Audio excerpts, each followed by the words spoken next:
सनातन धर्म के अनमोल रत्नों में वैशाख मास को सबसे श्रेष्ठ कहा गया है। इस मास का प्रत्येक दिन स्वयं मोक्ष का द्वार खोलने वाला होता है। आज हम वैशाख मास महात्म्य के 8वें अध्याय की दिव्य कथा में प्रवेश कर रहे हैं। एक ऐसा अध्याय जो हमारे हृदय को भक्ति, पुण्य और मोक्ष की ओर ले जाता है। शास्त्रों में वर्णित है कि जो भी भक्त वैशाख मास में गंगा स्नान, दान, व्रत और विशेष पूजन इत्यादि करता है, उसे सहस्त्र यज्ञों के फल की प्राप्ति होती है। अध्याय 8वें में विशेष रूप से बताया गया है कि किस प्रकार एक साधारण मनुष्य भी सच्चे मन से साधना करके मोक्ष का अधिकारी बन सकता है। यह अध्याय सिखाता है कि पुण्य की कमाई केवल मंदिरों में ही नहीं बल्कि घर के छोटे छोटे कर्मों में भी हो सकती है। प्रेम, श्रद्धा और सेवा भाव ही इस मास के सच्चे साधन हैं। भगवान श्री हरि विष्णु ने स्वयं कहा है, जो वैशाख मास में ब्राह्मणों को वस्त्र, जलपात्र, जूते, छतरी, अन्न और शीतल जल का दान करता है, वह समस्त पापों से मुक्त होकर के स्वर्गलोक को प्राप्त करता है। अष्टम अध्याय में लिखा है कि केवल बाहरी आडंबर नहीं बल्कि शुद्ध हृदय से की गई भक्ति, छोटी सेवा और सच्चे दान का अमूल्य महत्व है। आप कल्पना कीजिए, एक तपती दोपहरी में प्यासे को शीतल जल देना, धूप में नंगे पांव चलने वाले को चप्पल पहनाना, बारिश में भीगते साधु को छतरी देना, यह सब छोटे छोटे कार्य वैशाख मास में हजारों जन्मों के पापों को नष्ट कर देते हैं। यह अध्याय हमें बताता है कि माँ की सेवा, वृद्धजनों का सम्मान, भूखों को भोजन और संतों का आदर यही सच्ची पूजा है। तो आइए इस वैशाख मास में 8वें अध्याय की शिक्षाओं को आत्मसात करें, छोटे छोटे कर्मों से बड़े बड़े पुण्य कमाएं और भगवान विष्णु की कृपा के अधिकारी बने। तो आइए वैशाख मास महात्म्य के 8वें अध्याय की कथा प्रारंभ करते हैं।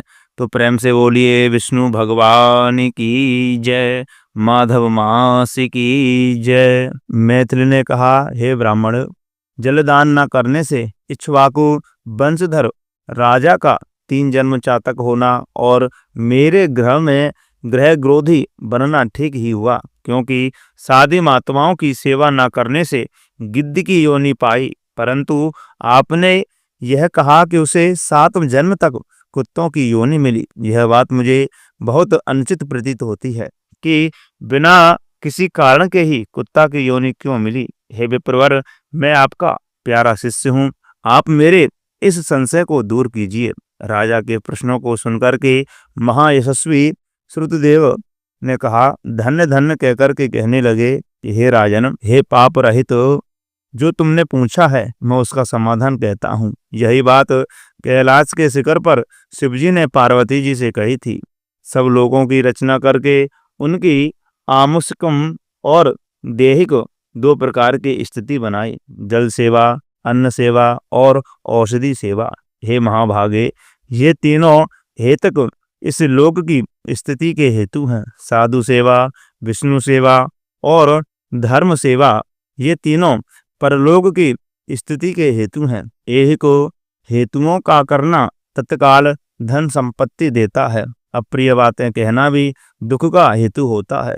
यहाँ एक पुराना इतिहास वर्णन करते हैं जो ऐसा पाप नाशक और अद्भुत है, जिसके सुनने से रोमांच हो जाता है।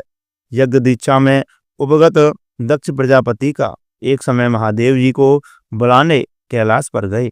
उन्हें देखकर उन्हीं की भलाई सोच करके महादेव जी ने उठकर आदर नहीं किया। शिव जी ने सोचा, मैं संपूर्ण देवताओं का गुरु हूँ।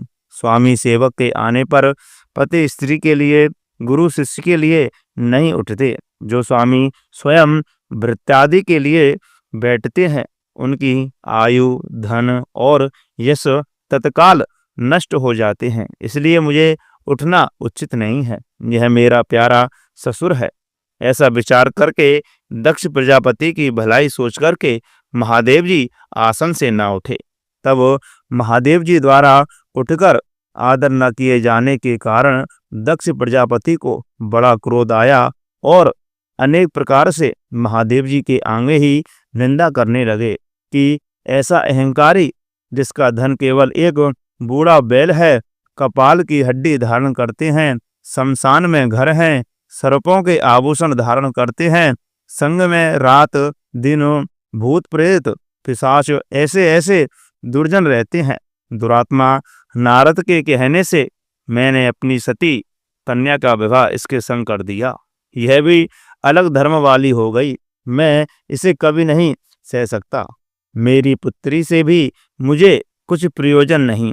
ऐसे विमूढ़ात्मा दक्ष ने सती और शंकर को निमंत्रण नहीं दिया और अनेकों प्रकार को वाक्य कहकर के चला गया। तदनंतर यज्ञ स्थान में जाकर के ऋत्विज और मुनियों को संग ले विधि पूर्वक यज्ञ करने लगा और शंकर जी की निंदा करता रहा। ब्रह्मा और विष्णु को छोड़ सिद्ध चारण गंधर्व यक्ष राक्षस और किन्नर आदि सब देवता यज्ञ में आए। तब सती की इच्छा अपने कुटुंबियों से मिलने तथा उत्सव देखने की हुई। स्त्रियां स्वभाव की चंचल होती हैं। महादेव जी के मना करने पर भी जाने की मन में ठान ली। महादेव जी बोले, हे वर वर्णनी, सभा में बैठकर वे मेरी सदा निंदा करते हैं, जो तुमसे सही ना जाएगी और तुम निश्चित ही शरीर त्याग दोगी। अतएव तुम अपने पिता के घर मत जाओ, वहां जाने से तुम्हारा कल्याण नहीं होगा। इस प्रकार समझाने पर भी सती न रुकी, अकेली घर से निकल करके पैदल चली गई। तब नंदी ने चुपचाप सती को अपनी पीठ पर बैठा लिया और महादेव जी के करोड़ों भूतादि गणों के साथ पीछे चल दिए। सती जी महलों में होती हुई किसी के ना बोलने पर उदास होकर के महादेव जी की बात याद करके यज्ञ मंडप में गई। वहां पर भी दक्ष प्रजापति और सभा के सब लोगों को अपनी तरफ देख किसी के ना बोलने पर सती जी वहां खड़ी होकर के रुद्र की आहुति तक पिता की चेष्टा देखती रही। तब दक्ष ने रुद्र को छोड़ आहुति दी तो सती आंखों में आंसू भर के अकुला करके बोली, बड़ों का अपमान करने से कल्याण नहीं होता है। तुमने रुद्र की आहुति नहीं दी है। ये जितने ऋषि मुनि महात्मा इकट्ठे हैं, इन्होंने भी तुम्हारी दुष्ट बुद्धि दूर नहीं की। विधाता इनके भी विमुख ज्ञात होता है। सती की ऐसी बातें कहने पर पूखा देवता मुख फाड़ करके हंसने लगे। शुक्राचार्य दाढ़ी और मूछें फड़फड़ाने लगे। बहुत से भुजा पाम और कच्छाओं को फड़फड़ाने लगे और दक्ष निंदा करने लगा। उनकी बातों और पति निंदा सुनने का प्रायश्चित करने के लिए क्रोध से लाल होकर के शरीर त्यागने का विचार करके सबके देखते देखते सती होम की अग्नि में गिर पड़ी। सती के गिरते ही बड़ा हाहाकार मच गया। महादेव जी के गढ़ भाग करके शिवजी के पास पहुंचे और सब कथा कह सुनाई। शिवजी ने यह सुनते ही उठकर कालांतक के समान क्रोध से एक जटा उखाड़ करके पृथ्वी पर दे मारी, जिससे बड़ा बलवान महाकाय वीरभद्र उत्पन्न हुआ, जिसके सहस्र भुजा थीं और रूप यमराज के समान था। वह महादेव जी के सम्मुख हाथ जोड़ करके कहने लगा, हे प्रभु, मेरे लिए क्या आज्ञा है। यह सुन रुद्र भगवान क्रोध करके अपने सम्मुख खड़े हुए वीरभद्र से बोले कि तुम बड़े बड़े बलवान भूत गणों को अपने साथ ले जाकर के मेरे निंदक दक्ष का नाश कर दो, जिसके कारण मेरी प्रिया सती को शरीर त्यागना पड़ा है। महादेव जी की आज्ञा पाकर वे सभी यज्ञशाला में पहुंचे और देवता असुर मनुष्य आदि सब सुबटों को मार गिराया। पूखा के दांत उखाड़ डाले और दुरात्मा भृगु की दाढ़ी मूछ उखाड़ डाली। जिसने जो अंग फड़फड़ाया था उसका वही अंग वीरभद्र ने उखाड़ फेंका और दक्ष के सिर की रक्षा भृगु के मंत्र बल से करने के कारण बड़े उद्योग करने पर भी सिर न कटा। तब रुद्र ने स्वयं आकर के उस दुरात्मा का सिर काट करके अलग कर दिया और यज्ञ में जो आए थे उनका संहार करके गणों सहित कैलाश को चले गए। मरने से जो बचे थे वे ब्रह्मा जी की शरण में गए। उनको संग ले ब्रह्मा जी कैलाश पर पहुंचे। महादेव जी का क्रोध शांत कर समझा बुझाकर उन्हें ले यज्ञशाला में आए और जो यज्ञ में मारे गए थे उन सबको जीवन दान कराया। सदाशिव ने दक्ष के धड़ पर बकरे का सिर रख दिया। उसी से उनकी प्रसन्नता के लिए बम बम बम किया जाता है। बकरे की दाढ़ी भृगु के मुख पर लगा दी गई। पूहा के जहां तहां अंग लगा करके सबके सिर जोड़े और सबका कल्याण कर दिया। दक्ष का यज्ञ पूरा करा करके देवता अपने अपने स्थानों को चले गए और शिवजी नैष्ठिक ब्रह्मचर्य व्रत धारण करके गंगा तट पर पुन्नाग वृक्ष के नीचे तप करने लगे। दक्ष पुत्री सती ने हिमाचल के घर उनकी स्त्री मेनका के गर्भ से जन्म लिया और वहीं पर उनका लालन पोषण होने लगा। इतने में तारकासुर नामक एक राक्षस उत्पन्न हुआ और पर ब्रह्मा से वर पाया कि सिवाय रुद्र के महाबली पुत्र के तू किसी से भी नहीं मरेगा। यह बात सुनकर के उसने सोचा कि शिवजी के कोई स्त्री तो है ही नहीं, पुत्र कहाँ से होगा। वह सब लोकों और देवताओं को सताने लगा। तब देवताओं ने दुख पाकर के ब्रह्मा जी की शरण ली। ब्रह्मा जी ने देवताओं को समझाया कि रुद्र भगवान की पत्नी सती ने पहले अपने पिता के यज्ञ में शरीर त्याग दिया, अब हिमाचल के घर में जन्म लिया है। उनका नाम पार्वती है और रुद्र भगवान हिमालय के शिखर पर घोर तप कर रहे हैं। किसी तरह पार्वती का पाणी ग्रहण भगवान रुद्र से कराना चाहिए।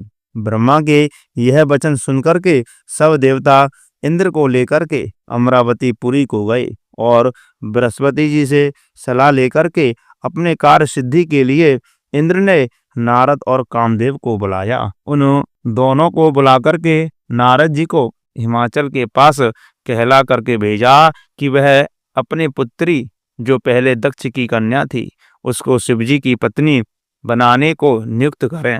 नारद जी से जैसा कहा गया था वैसा ही करने चले गए। फिर कामदेव से कहा कि सब देवताओं और महादेव जी के हित के लिए बसंत ऋतु को संग लेकर के रुद्र भगवान के तपोबल में चारों ओर मनोहर बसंत ऋतु का विस्तार करो। वहां पार्वती जी महादेव जी के पास पहुंच जाएं। तब धनुष पर बाण चढ़ा करके ऐसा मारो कि महादेव जी के मोहित होने पर उनका संगम होने पर सब कार्य पूर्ण हो जाए। कामदेव जी ने जो आज्ञा कहकर बसंत ऋतु अपनी रति स्त्री और अनुचरों को संग लेकर के उस ओर शीघ्र जा अपनी शक्ति के असमय में बसंत ऋतु उत्पन्न कर दी, जिसने चारों ओर वन में शीतल मंद सुगंधित वायु चलने लगी। देवात उसी समय महादेव जी भी पार्वती जी की प्रसन्नता से उन्हें गोदी में बैठा कर के कहने लगे। तब कामदेव ने प्राण प्रिया के संगम का उचित समय जान महादेव जी के पीछे वृक्ष की ओट से एक बाण छोड़ दिया, जिससे महादेव जी ने मन चंचल होने से चित्त में व्याकुल हो इधर उधर देखा तो कामदेव दिखाई पड़ा। क्रोध से अपने मस्तक के तीसरे नेत्र को खोल करके पार्वती को दूर करके ऐसी तीक्ष्ण अग्नि प्रकट की कि वह सब संसार भयभीत हो गया और उस समय अग्नि से धनुष बाण सहित कामदेव भस्म हो गया। देवता अपने कार्य की सिद्धि समझ करके तथा बसंत और रति भयभीत होकर के भाग गए। पार्वती डर के मारे आंख बंद करके दूर हट गई और महादेव जी भी अंतर ध्यान हो गए। हित की इच्छा करने वाले देवताओं को कुछ भी पल की सिद्धि नहीं हुई, उल्टा अनर्थ हो गया। जो कोई साधुओं के संग दुष्टता करते हैं उनका कहना ही क्या है। इसी प्रकार साधुओं की सेवा न करने से इक्ष्वाकु वंश में दुख भोगा और अनेक बुरी योनियों में जन्म लिया। जो रात दिन इस पुण्य चरित्र रूपी पुराने इतिहास को सुनते हैं एवं मनन करते हैं वे जन्म मृत्यु बुढ़ापा आदि से निसंदेह छूट जाते हैं। तो प्रिय भक्तजनों, ये रही वैशाख मास महात्म्य के 8वें अध्याय की कथा। तो मैं आशा करता हूँ यह कथा आप सभी को बहुत अच्छी लगी होगी। वैशाख मास का महात्म्य जीवन को उजाला देने वाली अमृत कथा है। तो मित्रों, वीडियो को लाइक अवश्य करें, शेयर करें और हमारे चैनल को सब्सक्राइब करना ना भूलें और कमेंट बॉक्स में विष्णु भगवान की जय अवश्य लिखें। ओम नमः शिवाय अवश्य लिखें। हर हर महादेव।